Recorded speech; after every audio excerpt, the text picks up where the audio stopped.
That one was strong. Okay, hold.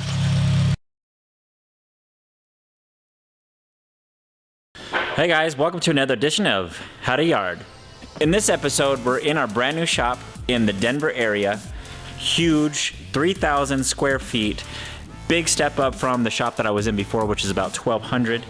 In many of my episodes before, a lot of the commenters were saying, how come you just don't buy the whole car? Well, there's a lot that goes into buying an entire car. First, we'll start with, well, if it's at the junkyard, maybe it doesn't run, and how are you going to transport that? Then that means you need a truck, you need a trailer, at minimum. What if the car doesn't have wheels? You have to drag it on the trailer. What are you gonna do then?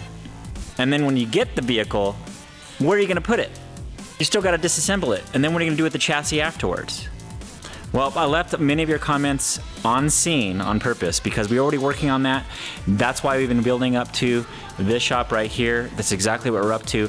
And this episode is gonna feature our very first car that we got that way.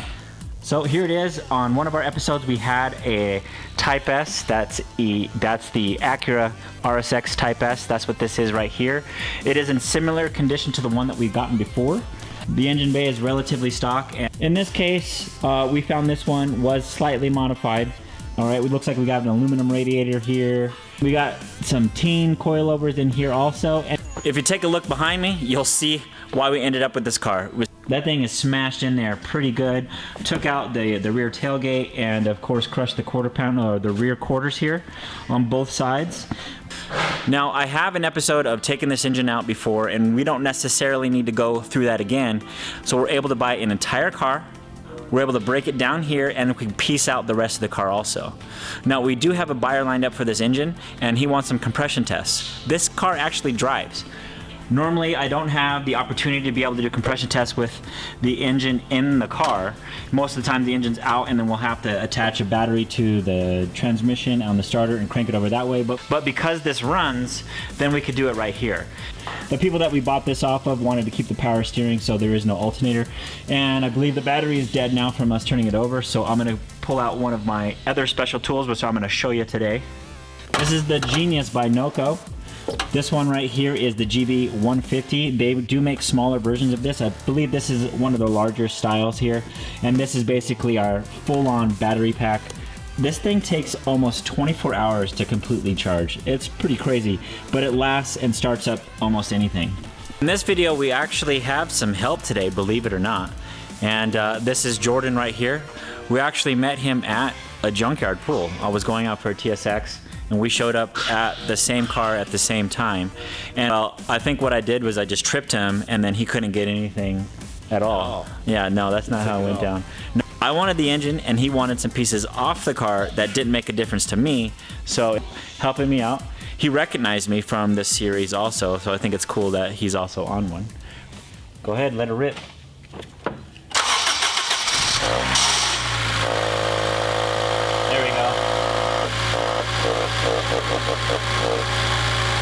This one, how many miles on it? Normally I don't get any mileage off of the vehicles because it's a digital gauge cluster and you need power.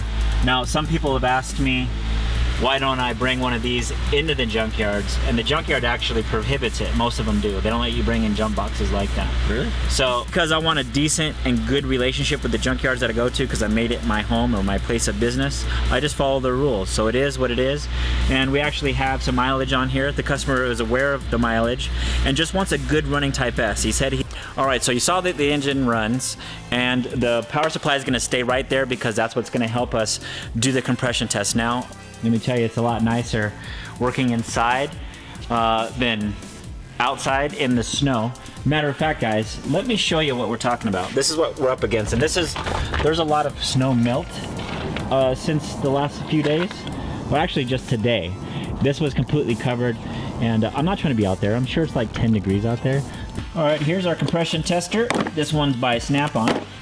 But what this is going to do is this is going to sit right inside where the spark plugs are, and it's going to build pressure, and we're going to want to see it in the 200 range, and that's where about Type S's should be compressing. Now, we want to see these consistent in all 4 cylinders. That's going to tell us that we got a good motor.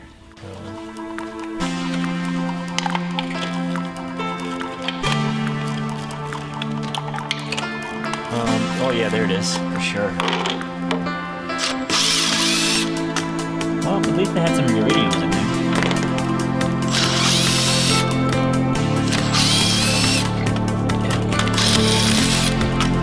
Now that the spark plugs are out, we're just going to go ahead and put in the appropriate fitting here so we can add our gauge.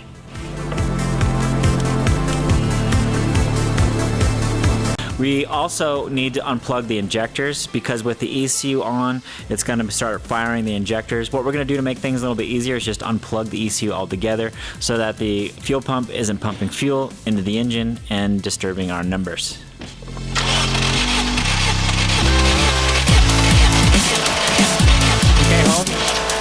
Alright, so we're seeing the numbers pretty strong here. We're getting consistent right in here, just under 200. We're going to swap over to the rest of the spark plugs now, and we want to make sure that it's pretty close to that. Go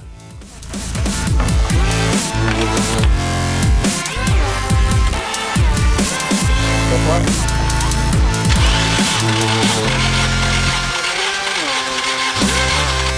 Go for it.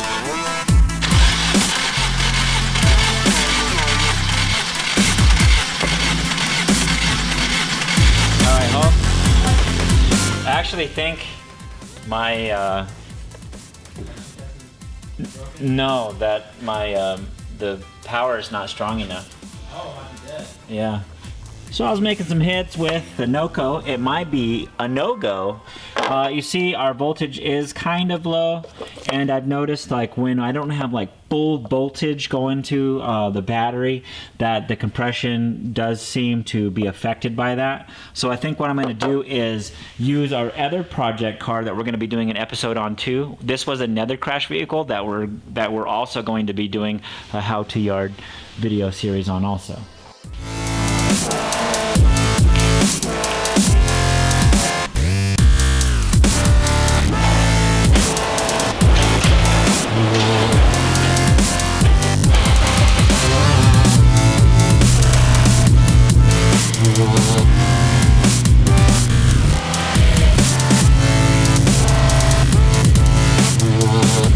Okay.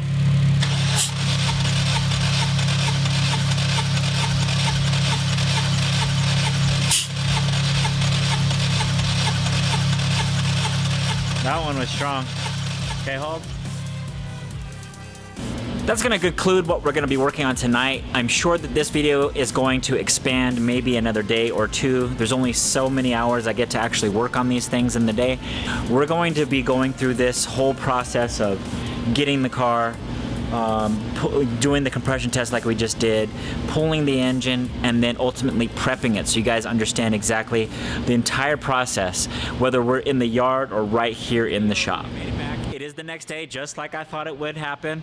That way, I just got in from the yard, and how it generally works is, at least now that I have a base camp right here in the Denver area, we'll head out to the yards first thing in the morning.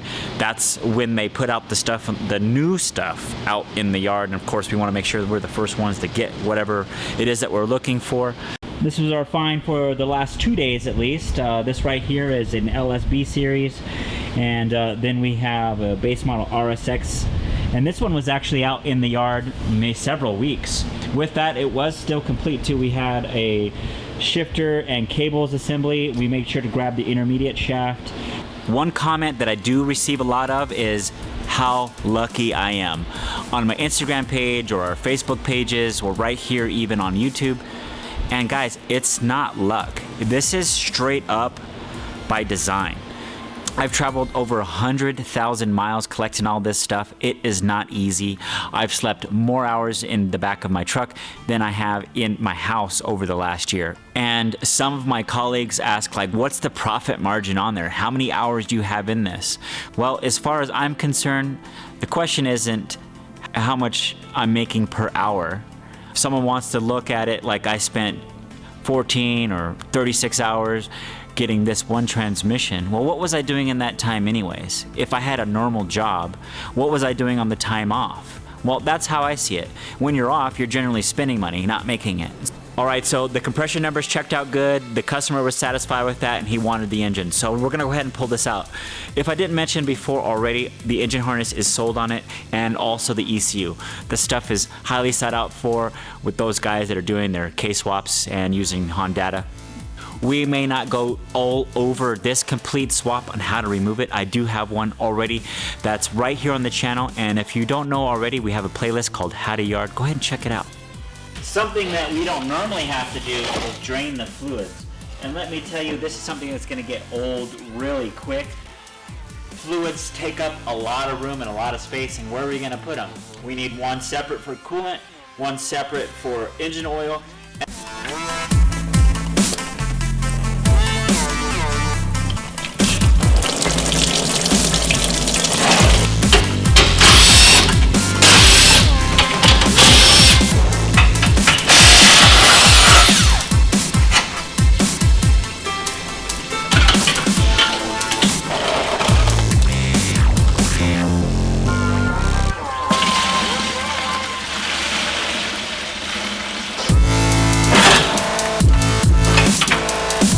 There's definitely a lot of things that get taken for granted for at the yard versus here in the shop, and one of those things is fluid transfer, right? Man, there's a lot of things you just don't think about. This is a great handy tool that I use a lot, obviously not out in the yard because it's pneumatic, but this will help drain most of the fluid out, at least the clutch line.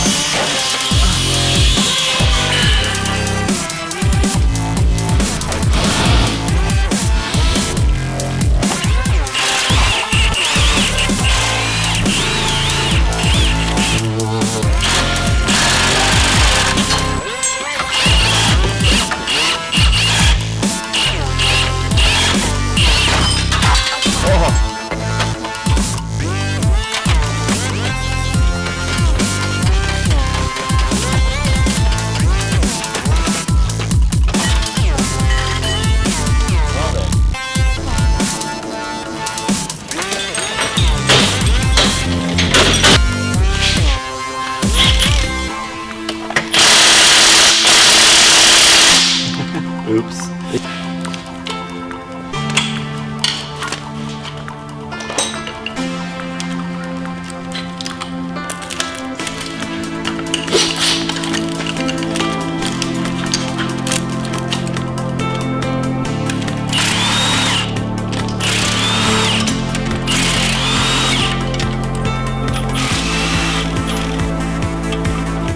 And if it's a good clutch, keep reusing it. I'm gonna keep it, yeah. I'll have it for that part. Yeah.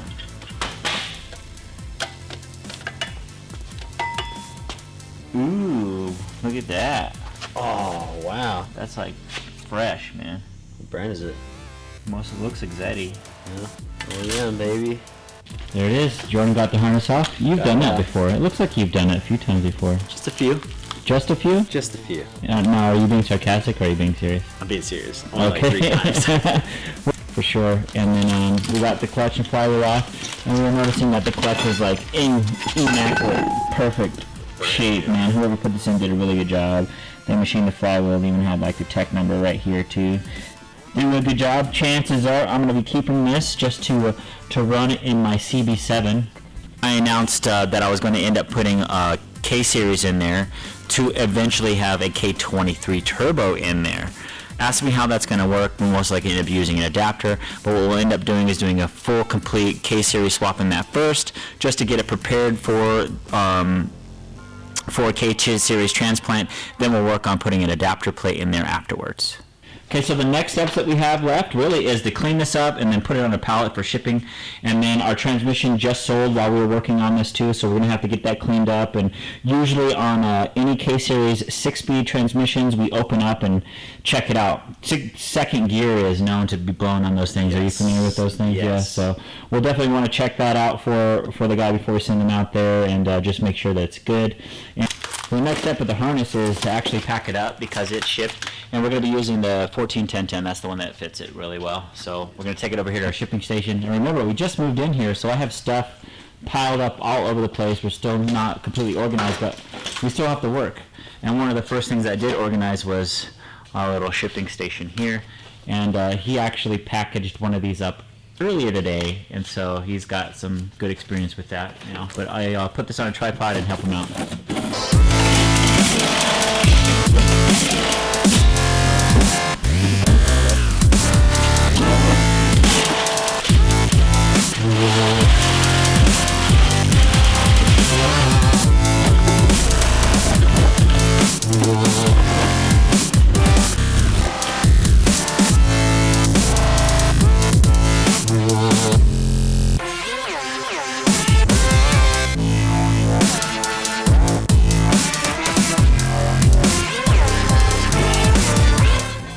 Wow, it takes a lot, seriously. So we have to have a stockpile of pallets.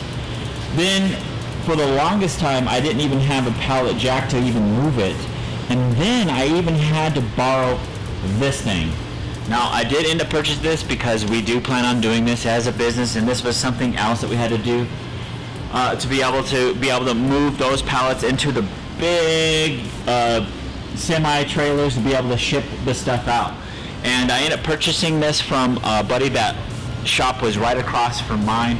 Matter of fact, this was first originally owned by Hossport, and then Low Cash Racing purchased it, and then I bought it from him. It is an older forklift, but it does what it needs to do. And I brought it all the way from Phoenix, Arizona. This thing was a nightmare to try to get here. Believe it or not, transporting a forklift is not easy at all.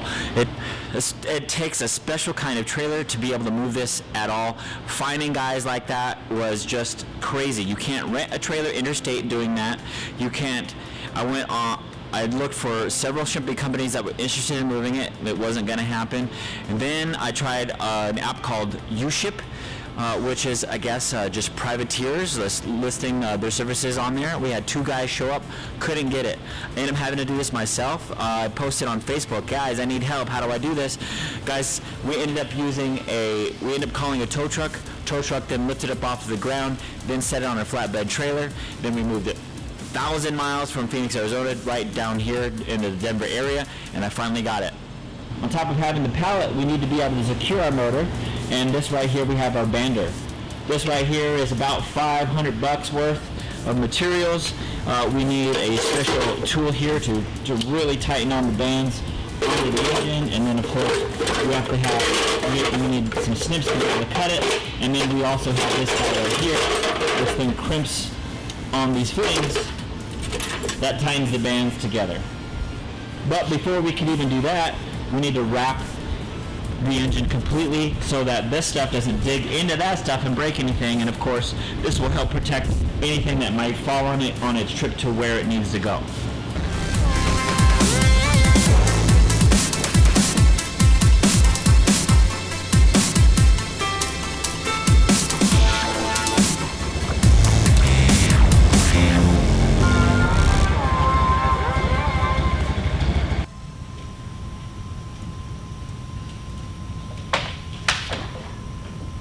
So I have a good friend in the industry. He's been doing this a long time. His name is Steve at H Motors Online. I've purchased dozens of motors from him. I've had many of them shipped to me. We became close associates because I would actually just go to his warehouse to pick them up, and I've seen their shipping process, and they don't play around. If you ever got an engine from him, impeccable shipping. Well, basically what I did is I saw what he did, and if he's doing it, then it must work. I don't play no games. That's exactly what I'm going to do also. So when setting up, sometimes they end up having to set up blocks of wood right here, which would elevate the back of the oil pan, keep it from rocking, and it also helps support it when the bands go around it to keep it from tumbling over. So that's what we're going to do. So we're going to set this engine this way, and then the back of the oil pan is going to set up on this block of wood here, so we're going to get to drilling that on.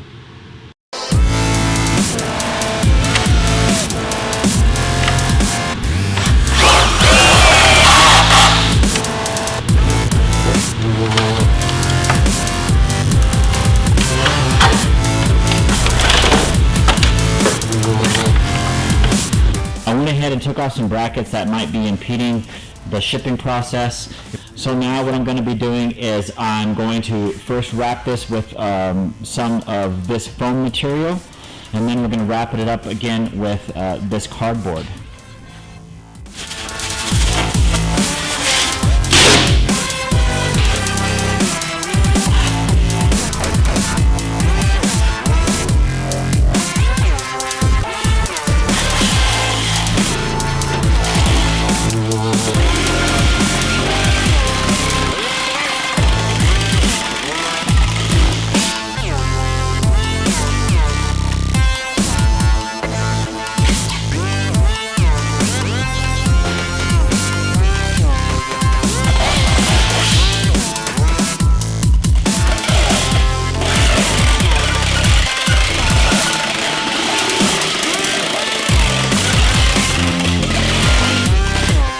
Some may call that good and just send it, but we're not even close to being done yet.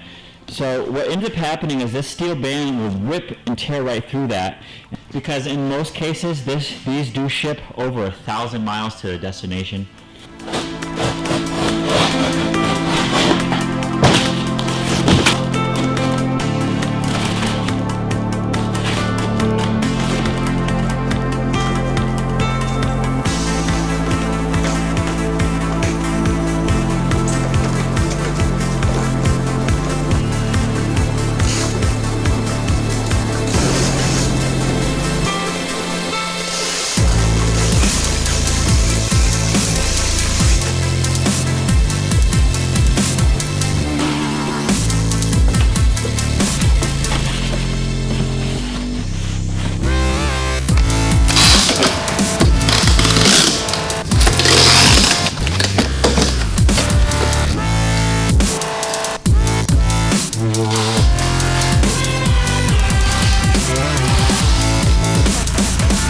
All the cardboard wrapped, we're going to do it one more time with the foam, and then we're going to go into what that is. That's our shrink wrap there, and that's going to help keep everything together and keep any water moisture out from dripping on it if it sees rain. What you're seeing is 1/2-inch steel band, and this works wonders. What I end up doing is just pulling out enough that will wrap around the motor, pulling it off the reel and keeping it attached until you're ready to cut it. I've noticed it just takes a little bit longer and it's not as easy. Then we'll take the snips here and just cut it off. Now that we have the band wrapped around our package, now what do? Well, we got this guy right here. What this will end up doing is grabbing the band, and it's a ratchet device, and it will pull it really taut until it's tight.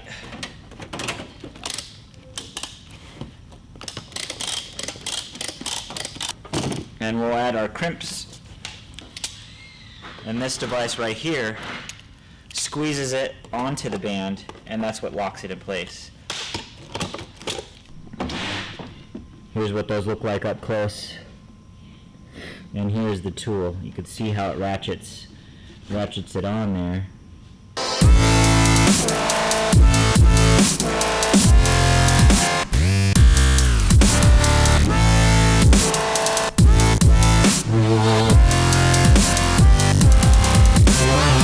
There we go. I got a total of 5 straps holding this thing down. It's on there pretty good. I ended up adding another 2x4 right over here just because I felt it would be a little bit more secure to do that way, and why not? We're right here when we're doing it. Now, this is where I'm going to add another layer of foam, and then we're going to put the shrink wrap on it. But you could definitely see what I was talking about in terms of the bands and not penetrating through the cardboard here because of the added surface area that we have on the back, and that keeps everything tight. And of course, then you're not worried about crunching anything inside the package because of what we did to distribute that weight.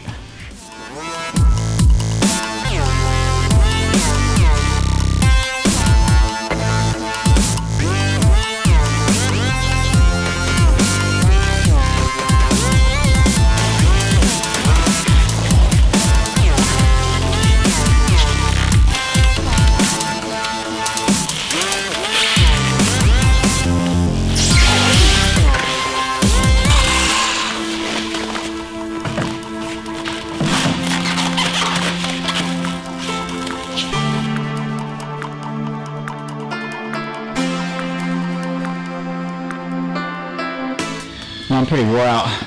That'll definitely get you dizzy rolling around that thing a few times. There's actually machines that will twist this for you, but we're not at that level yet. So right now we'll just stay a little dizzy. But that's pretty much the finished product right here. This is how I received many of my engines from my buddy at H Motors Online, and I just follow his process because he knows what he's doing. You know, we got into this business pretty much by accident. If you haven't been following us, we have a whole playlist right here on our channel, How to Yard, which shows basically our humble beginnings to where we are now. So finally, the next step would then be to load it up with our forklift and get it onto the truck.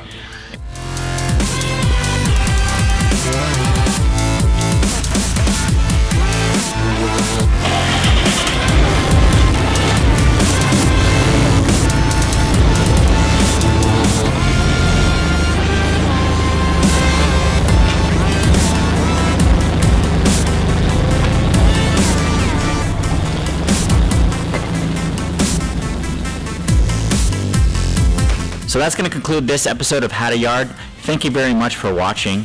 If you like this episode and like to see more of this, we do have a playlist right here on the channel called How to Yard. Make sure to check out our website. Make sure to check out our Instagram if you're not following us at Hush Performance. Make sure to follow us on Facebook at Hush Performance. Make sure to check out our sister channel at VTech Academy. And like always, happy tuning.